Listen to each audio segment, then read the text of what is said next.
सभागार में उपस्थित समस्त श्रोतागणों का स्वागत एवं अभिनंदन। आज मुझे एक ऐसे व्यक्तित्व का परिचय कराने का सौभाग्य हुआ है जो कि न एक गुरु, एक प्रेरक, एक शिक्षक, पूर्ण रूप से अध्यात्म में जुड़े हुए एक दार्शनिक, जिनका की झुकाव मात्र 8 वर्ष की उम्र से ही आध्यात्मिक की ओर जुड़ गया था। ऋषिकुल परंपरा को मानने वाले आज राष्ट्र के नव निर्माण में लगे हुए हैं। कार्यक्रम को बहुत लंबा होना है, आप सबकी बहुत इच्छा है सबको सुनने के लिए, इसलिए मैं बहुत ही संक्षिप्त में बताना चाहता हूँ। आप पावन चिंतनधार आश्रम की स्थापना किया है, जिसका उद्देश्य बच्चों में, नवयुवकों में राष्ट्र के निर्माण के प्रति जो वो कर सकते हैं वहाँ उसकी ट्रेनिंग दी जाती है। उस संस्था से करीब 12,000 से ज़्यादा फॉलोअर से जुड़े हुए हैं। एक लाइन में बोला जाए तो आपका उद्देश्य हमारे राष्ट्र के युवकों को, नवयुवकों को एक संपूर्ण मानव राष्ट्र निर्माण के लिए प्रस्तुत करना है। थोड़ा सा ब्रीफ आपकी शिक्षा के बारे में। आपने MA फिलॉसफी, उसके बाद PhD करने के बाद इसमें आप दिल्ली यूनिवर्सिटी में अध्यापन से जुड़े हुए हैं। आपको अगर आपने देखा होगा कि बहुत सारे TV चैनलों पर डिस्कशन करते हुए आपका जो मेन मोटो होता है कैसे हम राष्ट्र का निर्माण करें।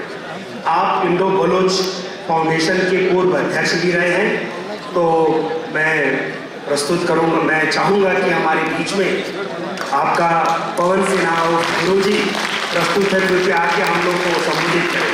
धन्यवाद।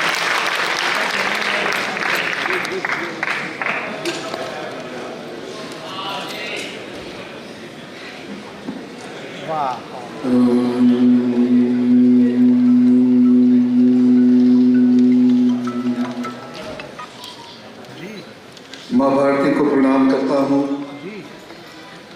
महाकाल की इस धरती को और इस धरती वासियों को प्रणाम करता हूँ।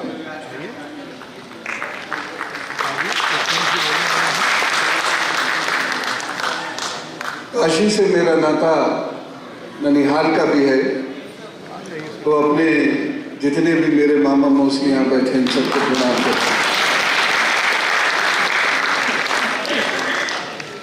अग्रिम पंक्ति में सभी संत वृंदों को मेरा नमन।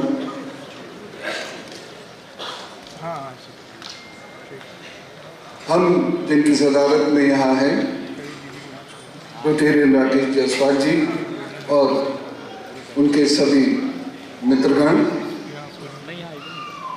हमारे अग्रज प्रेरणा स्रोत श्री हरिशंकर जैन साहब,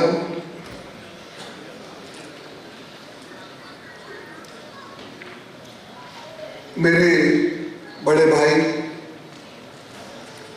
हिंदू हृदय सम्राट और पूरे विश्व में हिंदुत्व की अलख जगा देने वाले, हम सबको साथ जोड़कर लेकर चलने वाले ऐसे श्री पुष्पेन भाइयों को प्रणाम।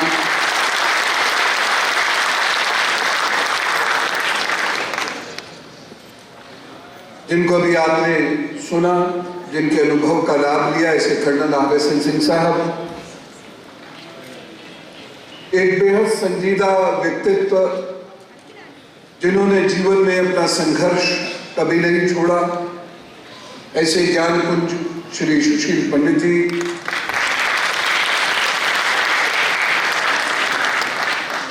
और हम सबके बहुत प्यारे, बहुत चहेते और जिनका जन्मदिन भी है, ऐसे मेरे प्रिय विष्णु जी।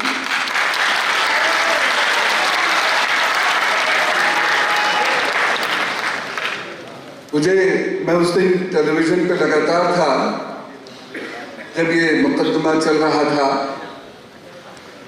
और जब अंदर से ये घोषणा हुई बाबा मिल गए, तो मेरे मुंह से यह लफ्ज निकल पड़ा, विष्णु जी महादेव को ढूंढ लाए।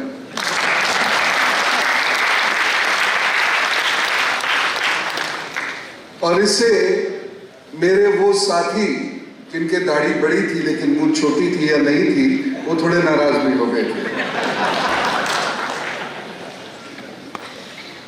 भारत का सपन देने वाले श्री नितिन जी, कर्मठ, सुधीर जी, सुभाष जी और जो चार नाम अब मैं लूंगा और आप सबसे अपेक्षा करूंगा उनके लिए आपकी तालियां, आपकी कीर्तन ध्वनि बजे। वो हैं सीता जी, मंजू जी, लक्ष्मी जी और रेखा जी।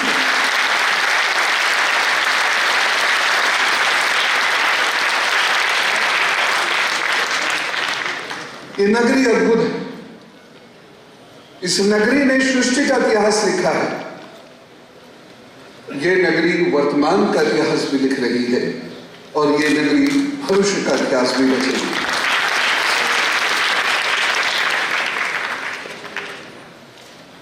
हमारी संस्कृति जितनी कुचली गई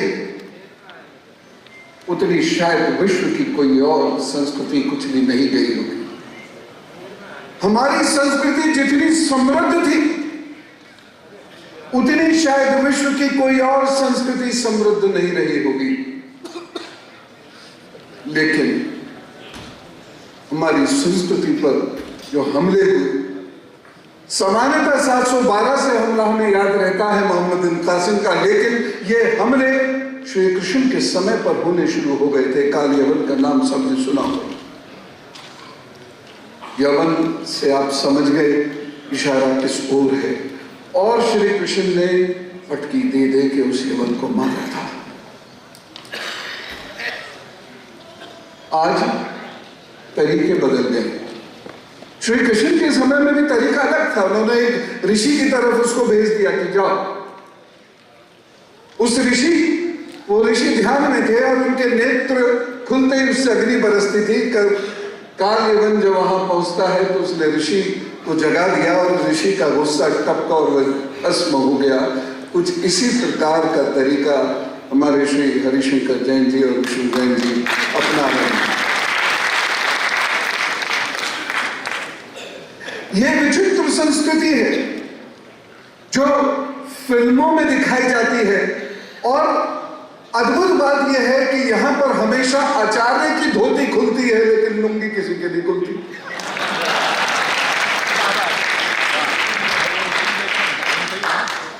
इतना पूर्वग्रह।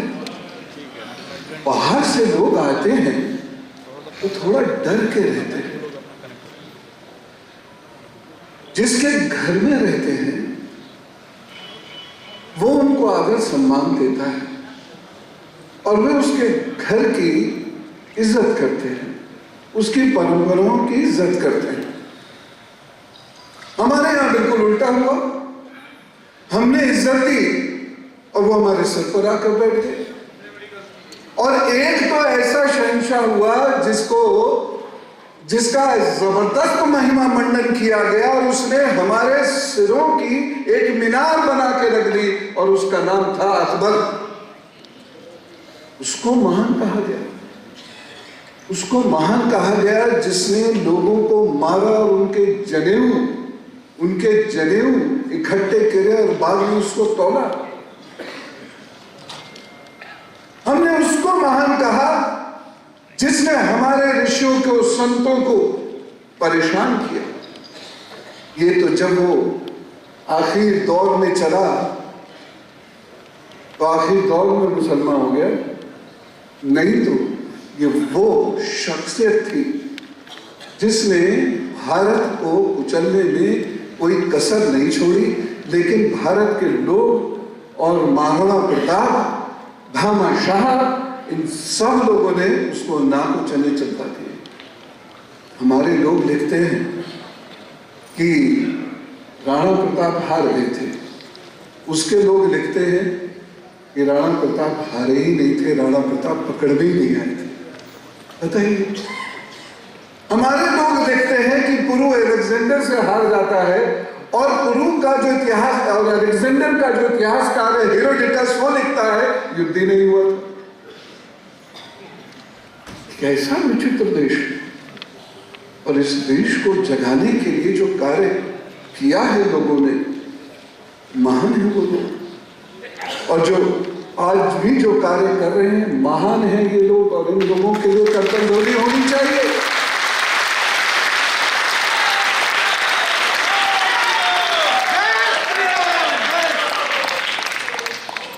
इतने विरोधाभास है यहां पर, उसके मध्य काम करना बहुत सरल नहीं।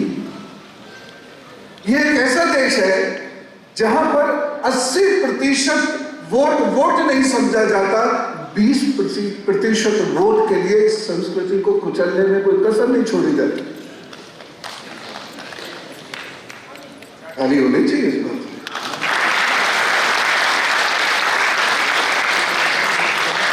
और यही से जो भी कर्नल साहब कह भी रहे थे, और आज उन्होंने इशारा नहीं किया बल्कि पूरा दरवाजा खोल कर दिखाया हमको कि जो उन्होंने बात कही वो यही बात है। और ये हमारे ऊपर एक बहुत बड़ा खतरा है। हिंदू अर्थव्यवस्था एक हुआ करती थी। देखिए, जब हम बात करते हैं हिंदू राष्ट्र की, या जब हम बात करते हैं हिंदू राज्य की, तो उसकी समस्त व्यवस्थाओं को देखना पड़ेगा, चाहे वो धार्मिक व्यवस्थाएं हों, चाहे आध्यात्मिक व्यवस्थाएं हों, चाहे आर्थिक व्यवस्थाएं हों, चाहे वो राजनीतिक व्यवस्थाएं हों। हमारी जो आर्थिक व्यवस्था थी, हिंदू अर्थव्यवस्था के नाम से जानी जाती थी, कुचल दी गई। हमारी जो धार्मिक व्यवस्था थी, जिसकी तरफ हमारे अग्रज श्री जैन साहब ने भी इंडिकेट किया, क्या जरूरत पड़ी है हम लोगों को मानसिक गुलामी का प्रदर्शन व्यासपीठ पर बैठ के करने की? क्यों? किस बात का डर है?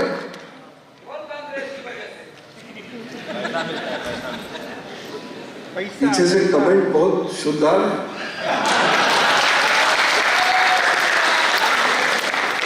और देखिए, मेरी मामा की नगरी है, आप भी मेरे छोटे मामा ही होंगे। मुझे यह माइक की जरूरत पड़ रही है, आपको नहीं पड़ रही?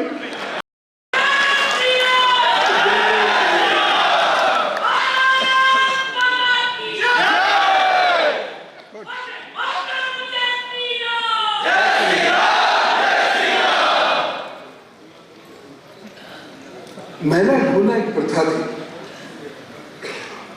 और उसका इल्जाम हम पर लगाया जाता है, लेकिन मैंने ढूंढा इसका इल्जाम अकबर के सर लगाना चाहिए। जिन लोगों ने अकबर के सामने झुकना मंजूर नहीं किया, अपने धर्म को बेचना स्वीकार नहीं किया, दूसरे धर्म की दास्ता को स्वीकार नहीं किया, अकबर ने उनके सर पर मैला रख दिया कि इसे दो, या तो मुसलमान बनो, नहीं तो ये ढोना पड़ेगा। उन्होंने मैला ढोया जनाब, लेकिन अकबर ने दास्ता को स्वीकार नहीं किया। इस देश में ऐसे वीर हैं और उनका नाम नहीं जानते, बस प्रणाम करना चाहिए। किन किन लोगों के नाम में, अगर हम मध्यकाल की बात करते हैं, कासिम है, गजनवी है और औरंगजेब है। औरंगजेब के बारे में मैं एक बात कहना चाहूंगा, और वो ये है, गजब का बेवकूफ आदमी था। उससे बड़ा बेवकूफ इतिहास में ढूंढने नहीं मिलेगा आपको, जिसने हमारा मंदिर तोड़ा, निशान रहने दिए, और वही ढूंढ रहा है आप लोग। कहीं सुल्तान कहीं ऐसा होता है? अगर दुश्मन देश में घुसना भी हो और निशान भी ना छोड़ना हो, तो ये माननीय प्रधानमंत्री नरेंद्र मोदी से सीखे।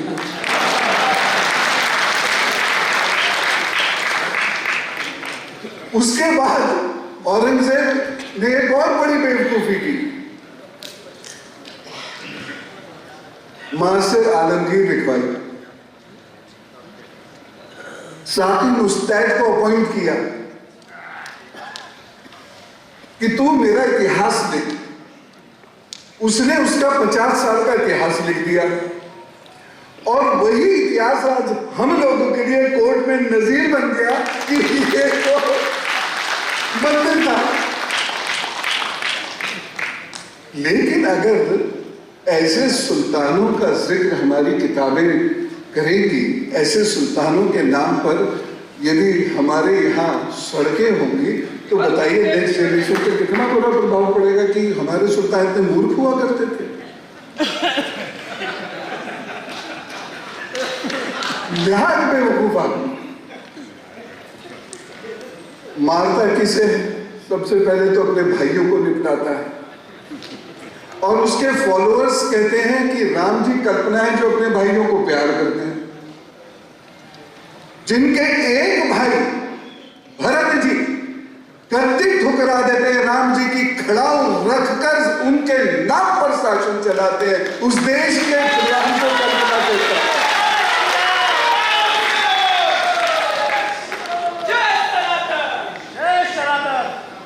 जय सनातन। ये भारत है। अभी कुछ दिनों पहले एक चैनल है इंडिया न्यूज, उस पर डिबेट हो रही थी। वो किसी पाकिस्तानी को पकड़ लाए, हैदर को। सामने पाकिस्तानी हो तो लो ब्लड प्रेशर हाई वैसे ही हो जाता है। हमें भी गुस्सा आ जाता है, बहुत रेयर ही आता है, लेकिन अगर आता है तो उसे देखकर आता है। और ये चीज हमको कर्नल सिंह साहब ने सिखाई। वो कहता है हमने तुम्हारे ऊपर सदियों तक राज किया,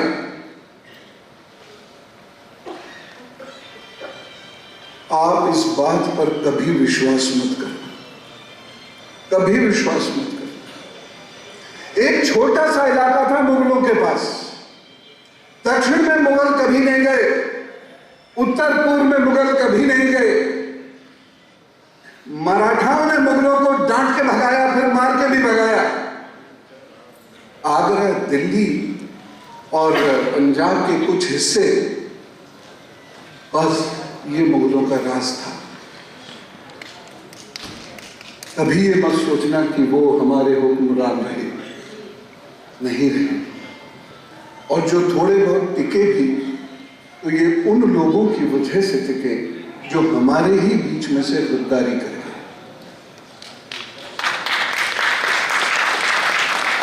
और यही लोग आज भी सुरक्षा के लिए बहुत बड़ा खतरा है। जरा सोच के देखिए, मैं 2-3 उदाहरण प्रस्तुत करना चाहता हूं। आंखें खुलनी चाहिए। आज आप जो इतना समय दे रहे हैं हम लोगों की झोली में, आंखें खुलनी चाहिए सबकी। जब अंग्रेज गोली चलाता है जलियांवाला बाग में, तो उसकी फौज में कितने लोग होते हैं जो अंग्रेज थे? जरा बताइए। जब डांडी मार्च होता है और लठ चलते हैं, तो लठ चलाने वाली जो पुलिस है उस वक्त, उसमें कितने लोग होते हैं अंग्रेजों के? 80,000 से 1 लाख लोग तो अंग्रेज कुल मिला के रहे हैं बस। बाकी जो शासन चलाया है वो जयचंदों के आधार पर चलाया है। और सरकार इन्हें नहीं पहचान सकती आसानी से, हम पहचान सकते हैं, क्योंकि हमारे बगल में बैठा हुआ होगा तो हम उसको पहचान जाएंगे। उसका बाइकआउट करना शुरू कर दो, चाहे वो आपका जीजा भूपा ही क्यों ना हो। यही 2 ऐसे रिश्ते हैं जिसका बॉयकॉट करना बहुत मुश्किल है।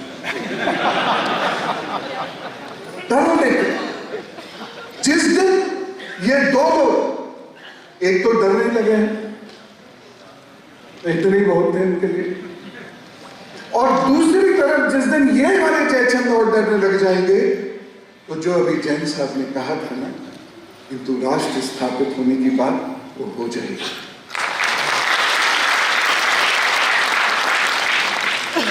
किसने राम को कल्पना बताया था? कौन वो केस लड़ा था?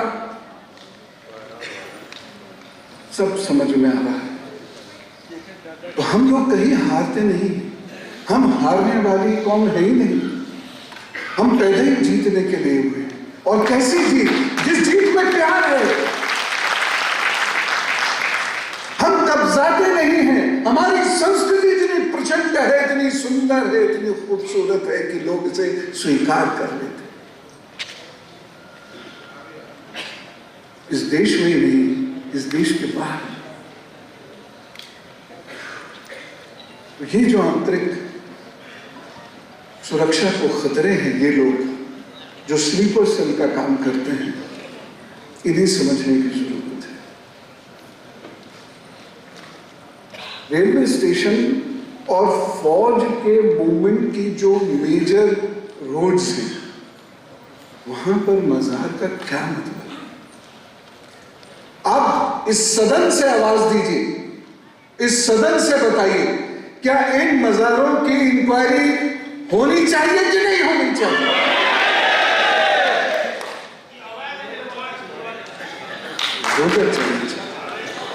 पता ही नहीं नीचे कौन आके लेट गया।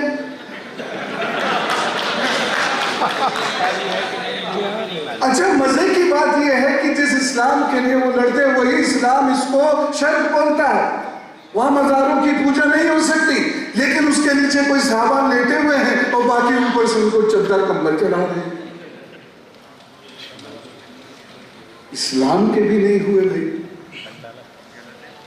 ये अजीब सी बात है।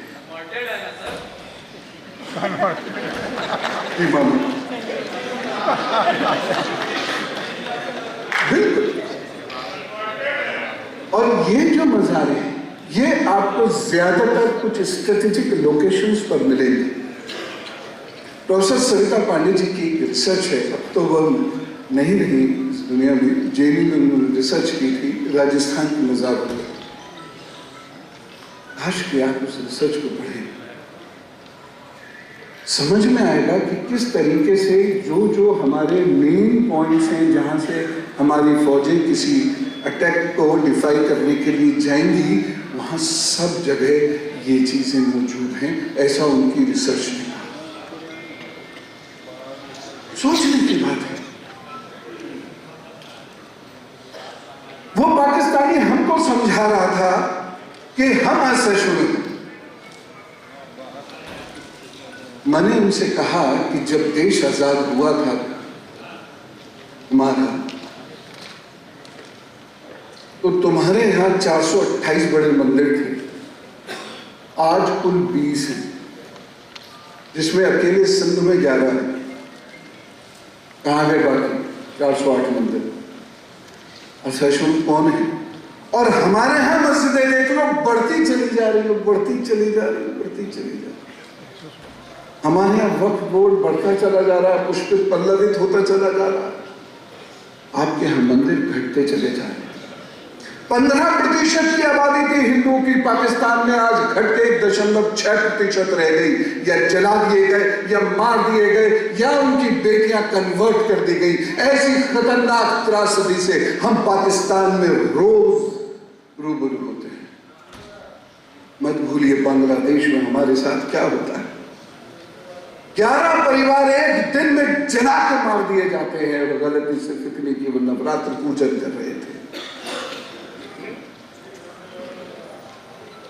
खून उनके घरों के आगे फेंक दिया जाता है और हंसा जाता है। चलो लड़के हैं कर गए, लेकिन बुजुर्गवारों को तो रोकना चाहिए था ना, वो भी नहीं। गलती सिर्फ इतनी थी कि हम पंडाल सजा रहे, यहां इज्तिमा के लिए 5-5 लाख लोग इकट्ठा होते हैं, सड़कें अवरुद्ध हो जाती हैं, उनको रास्ता देते हैं। आज भी कई घंटे रास्ता दिया था।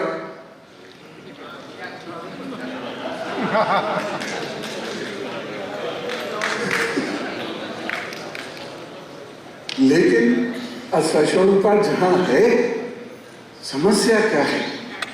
जहां असहिष्णुता है वहां वो चीखते बड़ी जोर से है, और जहां सहिष्णुता, सरलता और सरसता है, वहां चीखना अभी शुरू कर किया है, और वो भी सब मिलकर नहीं चीख रहे।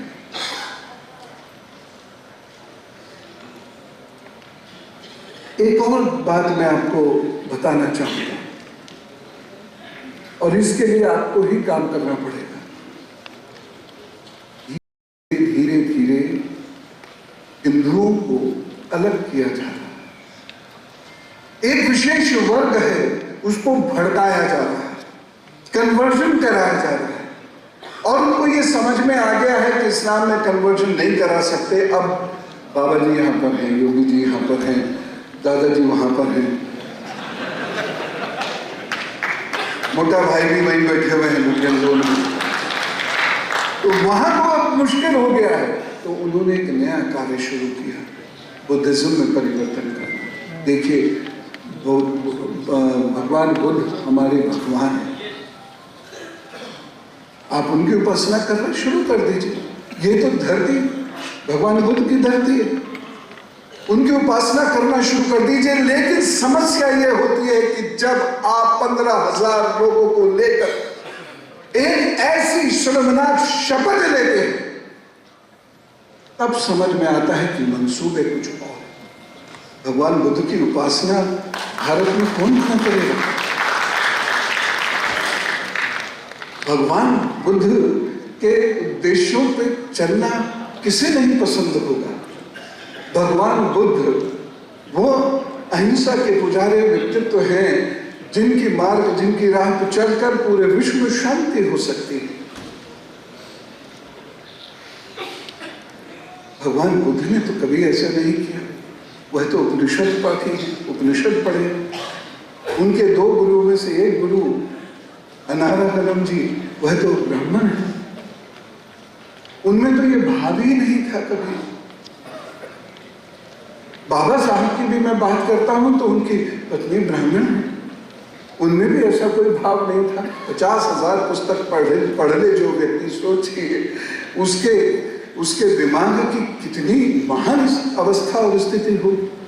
लेकिन ये कौन लोग हैं, इसका विश्लेषण करना बहुत जरूरी है, और गैर राजनीतिक रूप से अगर करेंगे तो बहुत जल्दी चीजें समझ में आएंगी। इसीलिए अगर आप मुझसे ये पूछते हैं कि सॉल्यूशन क्या है, तो सबसे पहला सॉल्यूशन यही है मेरी तरफ से कि अपने भीतर बैठे लोग, अपने समाज में घुसे वो लोग जो भारत के साथ, भारत के धर्म के साथ द्रोह करते हैं, उन्हें पहचानिए और उनका शोषण बाइकाट कर दीजिए।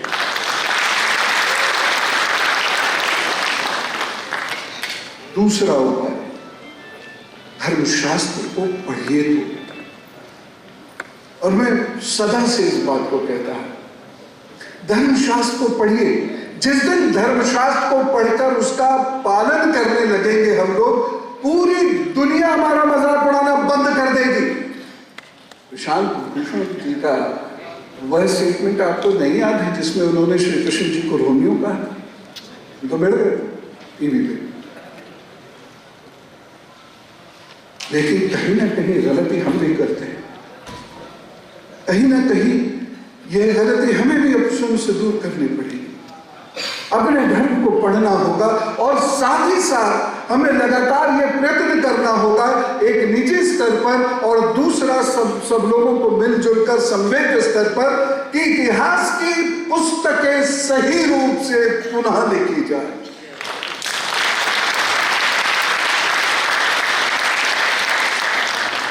तब समझ में आएगा महादेव कौन है। आज के बच्चे को ज्योतिर्लिंग और शिवलिंग के बीच का अंतर नहीं पता है। आज का बच्चा मंदिर जाने में संकोच करता है। ये अंतर तब मिटेगा जब हम उसका मर्म समझेंगे या ऑथेंटिक रूप से सुनेंगे, नहीं तो अल्लाह मौला ही।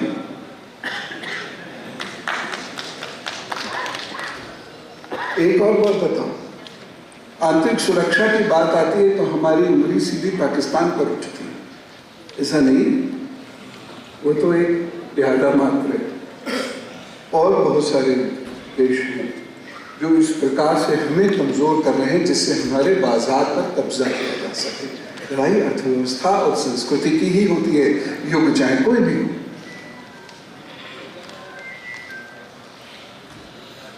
अगली बात जो मैं कहना चाहूँगा वो ये है कि अपने घर में धार्मिक माहौल उत्पन्न कीजिए, जिससे बच्चों को ये लगे कि जो धर्म हमारे माता पिता मानते हैं वह वास्तव में मानने योग्य है।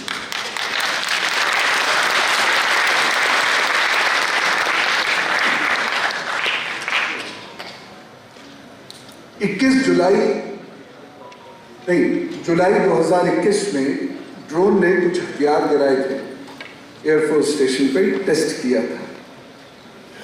ये एक बहुत बड़ा खतरा है। जब भी कोई भी ऐसा, वो अलग किस्म के ड्रोन्स होते हैं, उनको कभी भी उड़ता हुआ अगर आप देखें बाबा के आसपास, गर्क हो जाए, पुलिस को इन्फॉर्म कर दें, क्योंकि बड़े ड्रोन्स लाइसेंस के बिना उड़ाए नहीं जा सकते।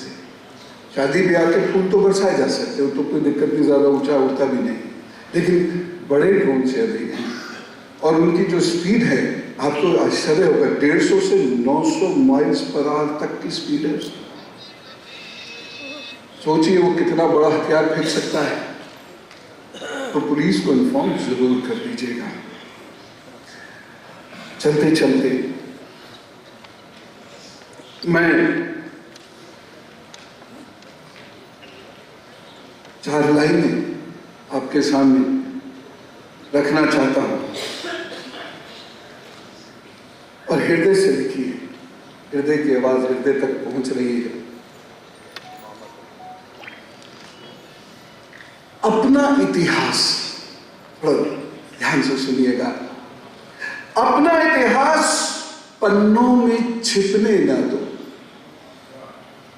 अपना इतिहास पन्नों में छिपने ना दो, अपनी दास्तानें धूल में मिलने न दो। अपना इतिहास पन्नों में छिपने ना दो, अपनी दास्तानें धूल में मिलने न दो। तुम महाकाल की संतानें हो, काल के कपाल पर अपना नाम मिटने न दो।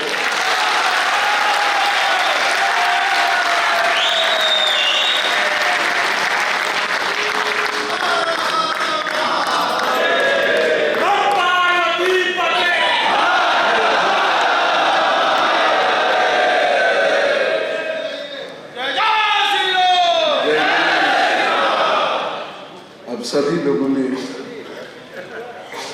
मुझे समय दिया, इसके लिए मैं अनुग्रहित हूँ। आयोजकों का विशेष रूप से अनुग्रहित हूँ।